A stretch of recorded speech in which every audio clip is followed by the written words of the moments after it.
Hello दोस्तों, स्वागत है आपका एग्जाम पेपर तैयारी यूट्यूब चैनल में।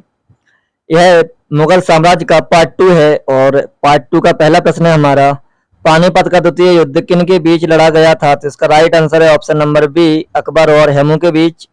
चलिए इसकी डिटेलिंग पढ़ते हैं। पानीपत का द्वितीय युद्ध 5 नवंबर 1556 ईस्वी को अफगान शासक आदिल शाह सूर के वीर हिंदू सेना नायक हेमचंद्र विक्रमादित्य और इनको हेमू और मुगल बादशाह अकबर के मध्य हुआ था। युद्ध का प्रारंभिक क्षण हेमू के पक्ष में जा रहा था, लेकिन उसकी आंख में एक तीर लग जाने के कारण वह आपा खो बैठा।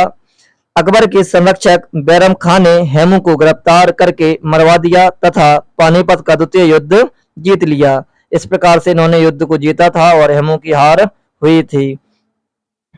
अगला प्रश्न है हमारा, इनमें से कौन सा मुगल बादशाह शराब को छूता तक नहीं था? तो इसका राइट आंसर है option number D, Aurangzeb.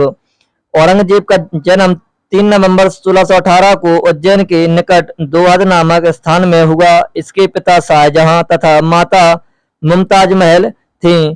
Aurangzeb पवित्र जीवन व्यतीत करता था। वह सभी दुर्गुणों से मुक्त था तथा यति के जैसा जीवन व्यतीत करता था। खाने पीने, वेशभूषा और जीवन की अन्य सभी सुविधाओं में वह बेहद संयम से रहता था।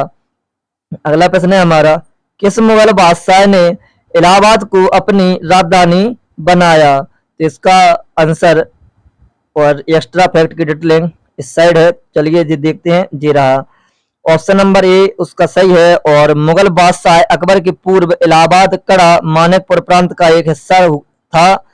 अकबर ने सैन्य महत्व को दृष्टिगत रखते हुए इलाहाबाद में एक किले का निर्माण करवाया और इलाहाबाद को कुछ समय के लिए अपनी राजधानी बनाया। अकबर ने ही प्रयागराज का नाम इलाहाबाद रखा था। अगला प्रश्न है हमारा, अकबर प्रारंभ में अकबर का संरक्षक कौन था? इसका राइट आंसर है option number D, Bairam Khan. Akbar का जन्म 15 अक्टूबर 1542 ईस्वी को अमरकोट के राजा बीरसाल के महल में हमीदा बानो बेगम मरियम मकानी के गर्भ से हुआ। अकबर के प्रारंभिक 3 वर्ष चाचा अस्करी के संरक्षण में बीता। हुमायूं की मृत्यु के पश्चात अकबर के प्रमुख संरक्षक बैरम खान हुए, जबकि अकबर के पहले संरक्षक मुनीम खान थे। बैरम खान ने 14 फरवरी 1556 को गुरुदासपुर के निकट कलानौर में अकबर का राज्याभिषेक करा दिया।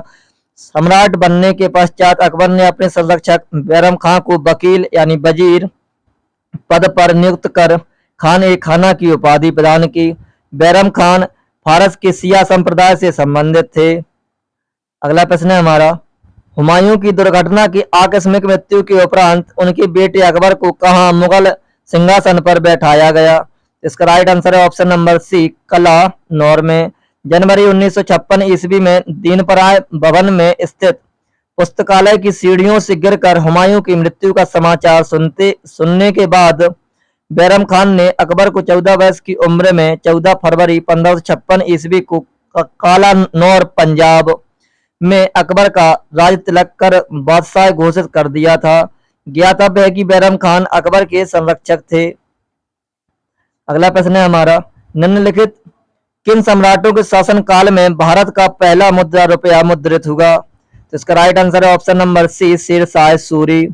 शेरशाह सूरी के शासन काल में भारत का पहला मुद्रा रुपया जारी किया गया था, जो आज के रुपया का अग्रदूत है।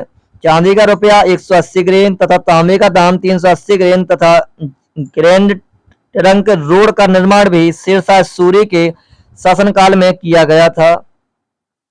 अगला प्रश्न है हमारा, थॉमस रो मुगल सम्राट जहांगीर से किस किले में मिला था? जिसका राइट आंसर है ऑप्शन नंबर डी, यह अजमेर के किले में मिला था। 1615 में जहांगीर अजमेर के किले में सर थॉमस रो से तथा 1608 में कैप्टन हॉकिंस से राज दरबार में मिला था। अगला प्रश्न है हमारा, इनमें से किसने भूमि मापांकन की व्यवस्था प्रारंभ की? इसका आंसर एक्स्ट्रा फैक्ट में है ऑप्शन नंबर बी, शेरशाह सूरवंश का संस्थापक था तथा इसने सबसे पहले भूमि मापन के लिए सिकंदरी गज का प्रयोग किया, जो 32 अंक का होता था तथा सन की डंडी का भी प्रयोग किया था। अगला प्रश्न है इसका, इनमें से किसने अकबर की धार्मिक नीति की आलोचना की? इसका राइट आंसर है option number C, Badayuni. Akbar की धार्मिक नीति की आलोचना बदायूनी ने किया। अकबरनामा की रचना अबुल फजल ने की। वह दीन ए इलाही धर्म का मुख्य पुरोहित था और दीन ए इलाही धर्म स्वीकार करने वाला प्रथम एवं अंतिम हिंदू शासक बीरबल था। अगला प्रश्न है हमारा, इनमें से कौन सा मुगल सम्राट अनपढ़ था? इसका राइट आंसर है option number A, Akbar. Mughal सम्राट अकबर 1556 से 1605 ईस्वी अनपढ़ था। अकबर ने 1562 में दास प्रथा का अंत किया, 1563 में तीर्थ यात्रा कर समाप्त किया और 1564 ईस्वी में जजिया कर समाप्त कर दिया। 1582 ईस्वी में अकबर ने तौहीद ए इलाही अर्थात दीन ए इलाही की स्थापना की। 1583 ईस्वी में इलाही संवत जारी किया। अगला प्रश्न है हमारा, मुगल काल में पुलिस बल के मुखिया को क्या कहा जाता था? जिसका राइट आंसर है ऑप्शन नंबर डी, कोतवाल। मुगल काल में पुलिस बल के मुखिया को कोतवाल कहा जाता था। नगर के प्रशासन का प्रधान कोतवाल होता था और वह उन सभी कार्यों को करता था जो आधुनिक समय में नगर पालिकाएं और पुलिस अधिकारी मिलकर करते हैं। अगला प्रश्न है हमारा, निम्नलिखित में से किस मुगल शासक ने अंत तो गतवा मेवाड़ के शासक महाराणा प्रताप सिंह के पुत्र राणा अमर सिंह से एक समझौता किया? तो इसका राइट आंसर है option number C, Jahangir. Maharana Amar Singh 1597-1620 ईस्वी तक मेवाड़ के सिसोदिया राजवंश के शासक महाराणा प्रताप के पुत्र तथा महाराणा उदय सिंह के पौत्र थे। कई संघर्षों के बाद अंत महाराणा अमर सिंह ने शाहजादा खुर्रम के 1615 ईस्वी पास संधि प्रस्ताव भेजा। प्रस्ताव का स्वागत खुर्रम किया और सम्राट जहांगीर से आज्ञा लेकर राणा अमर सिंह से संधि कर ली। अगला प्रश्न है हमारा, जलालुद्दीन मोहम्मद किस नाम से प्रसिद्ध हैं? इसका आंसर है option number B, Jalaluddin Mohammad Akbar को कहा जाता है। अकबर का जन्म 15 अक्टूबर 1542 को हमीदा बानो बेगम के गर्भ से अमरकोट के राजा बीरसाल के महल में हुआ था। अकबर का शासनकाल 1556 से 1605 तक था। अगला प्रश्न है, ताजमहल के सुलेखक कैलीग्राफर स्पेस ने 1648 ईस्वी में इसकी रचना की और पूरा किया। तो इसका राइट आंसर है ऑप्शन नंबर सी, अमानत खान सिराजी। 1648 ईस्वी में अमानत खान सिराजी ने ताजमहल के सुलेखन की रचना की और उसे पूरा किया। ताजमहल भारत के आगरा शहर में स्थित एक विश्व धरोहर मकबरा है। इसका निर्माण मुगल सम्राट शाहजहां ने अपनी पत्नी मुमताज महल की याद में करवाया था। इसका निर्माण कार्य 1632 ईस्वी में प्रारंभ हुआ था।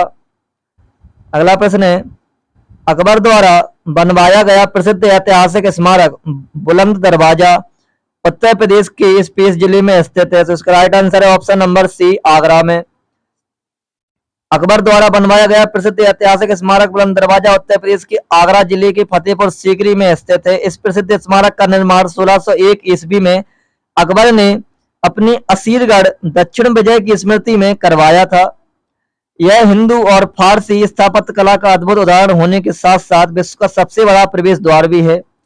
कुछ पुस्तकों में उल्लेख किया गया कि अकबर ने गुजरात विजय की स्मृति में बुलंद दरवाजा का निर्माण कराया था। इसका अगला प्रश्न है हमारा, दिल्ली का प्रसिद्ध लौह स्तंभ जो सदियों से बिना जंग लगे खड़ा है वह निम्नलिखित में से किस ऐतिहासिक परिसर में स्थित है? तो इसका राइट आंसर है ऑप्शन नंबर सी, कुतुब मीनार परिसर। भारत की राजधानी दिल्ली में स्थित लौह स्तंभ कुतुब मीनार के परिसर में 1600 वर्षों से बिना जंग लगे हुए खुले आसमान के नीचे खड़ा है। इसकी ऊंचाई 7.21 मीटर या 23 फीट 8 इंच है। अगला प्रश्न है, प्रसिद्ध चित्रकार मीर सैयद अली चित्रकारी किस हेतु मुगल शासक के सहयोगी थे? तो इसका राइट आंसर है option number D, Humayun. Mir Syed Ali फास एक प्रसिद्ध चित्रकार था। जब हुमायूं निर्वासन का जीवन व्यतीत कर रहा था तब उसकी मुलाकात वहां के दो प्रसिद्ध चित्रकार मीर सैयद अली तथा ख्वाजा अब्दुस्मद से हुई। हुमायूं इन दोनों से प्रभावित होकर इनको अपना सहयोगी बना लिया। अगला प्रश्न है, पंचमहल किस में स्थित है? तो इसका आंसर है option number C, Panch Mahal Fatehpur Sikri में स्थित है। यह एक 5 मंजिला इमारत है जो बौद्ध विहार शैली में बनाया गया है। पंचमहल में जितने भी स्तंभ हैं वे सभी विविध प्रकार के हैं। प्रत्येक की सजावट एक दूसरे से भिन्न है और प्रायः कलश, घंटियां, फूल और पत्तियों को बनाया गया है। अगला प्रश्न है, निम्नलिखित में से कौन सा युग में सही नहीं है? इसका राइट आंसर है ऑप्शन नंबर डी, हुमायूं का मकबरा इलाहाबाद। ये वाला ऑप्शन सही नहीं है। बड़ा इमाम बाड़ा लखनऊ में है, निशात बाग जम्मू कश्मीर में है और फिरोजशाह कोटला दिल्ली में है। हुमायूं का मकबरा दिल्ली में अवस्थित है। यह इमारत मुगल वास्तुकला से प्रेरित मकबरा स्मारक है। 1993 ईस्वी में इस इमारत को यूनेस्को द्वारा विश्व धरोहर स्थल घोषित किया गया। अगला प्रश्न है, आईने ए अकबरी किसने लिखा है? इसका राइट आंसर है ऑप्शन नंबर सी, अबुल फजल। आ से आ इसको याद रखेंगे, जिसको याद नहीं है और जिसको याद है वो अपना इस वीडियो के माध्यम से रिवीजन करते रहें, क्योंकि यह प्रश्न आपके आगामी सभी परीक्षाओं के लिए इंपॉर्टेंट होने वाले हैं। आईने अकबरी अबुल फजल द्वारा रचित अकबरनामा का ही एक भाग है। अबुल फजल मुगल बादशाह अकबर के दरबार में रहते थे। बीरबल, फैजी और मुल्ला दो प्याजा भी अकबर के दरबार ही थे। ये सभी अकबर के नवरत्नों में थे।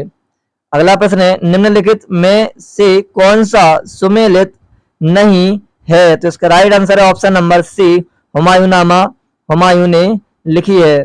बाकी बाबा नामा बाबर ने लिखी है, शाहजहां नाम मोहम्मद ताहिर ने लिखी है और तुजुक ए जहांगीरी जहांगीर ने लिखी है।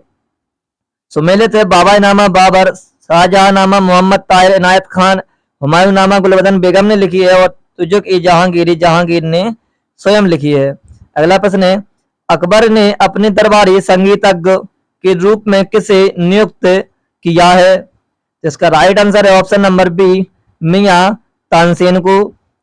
यह दरबारी संगीतज्ञ के रूप में थे। एक्स्ट्रा फैक्ट पढ़ते हैं, मुगल काल में संगीत का सर्वाधिक विकास अकबर के शासन काल में हुआ था। आईने अकबरी में अबुल फजल ने 36 श्रेष्ठ गायकों का उल्लेख किया है, जिसमें तानसेन बाज बहादुर सर्वश्रेष्ठ एवं प्रमुख थे। अकबर के दरबार में तानसेन के अतिरिक्त अन्य ध्रुपद गायक बैजबख्श, गोपाल, हरिदास, सूरदास आदि थे। तानसेन की प्रमुख रचनाएं मियां की टोड़ी, मियां की मल्हार, मियां की सारंग, दरबारी कानहेड़ा आदि। अकबर ने तानसेन को कंठाभरण वाणी विलास की उपाधि प्रदान की थी। अगला प्रश्न है हमारा, दोस्तों यहाँ तक मुगल साम्राज्य की जो वीडियो हमने बनाई है, ये प्रश्न बहुत ही इंपॉर्टेंट है और आगामी सही परीक्षाओं के लिए महत्वपूर्ण होंगे। वीडियो कैसी लगी कमेंट में जरूर बताएं। अगर आप अभी तक हमारे चैनल पर नए हैं तो कृपया करके चैनल को सब्सक्राइब करें और बेल आइकन ऑन भी कर लें, ताकि आने वाली वीडियो का नोटिफिकेशन आप तक पहुंचता रहे। और अपने दोस्तों को शेयर करें, लाइक करें, कमेंट भी करें। जय हिंद, जय भारत।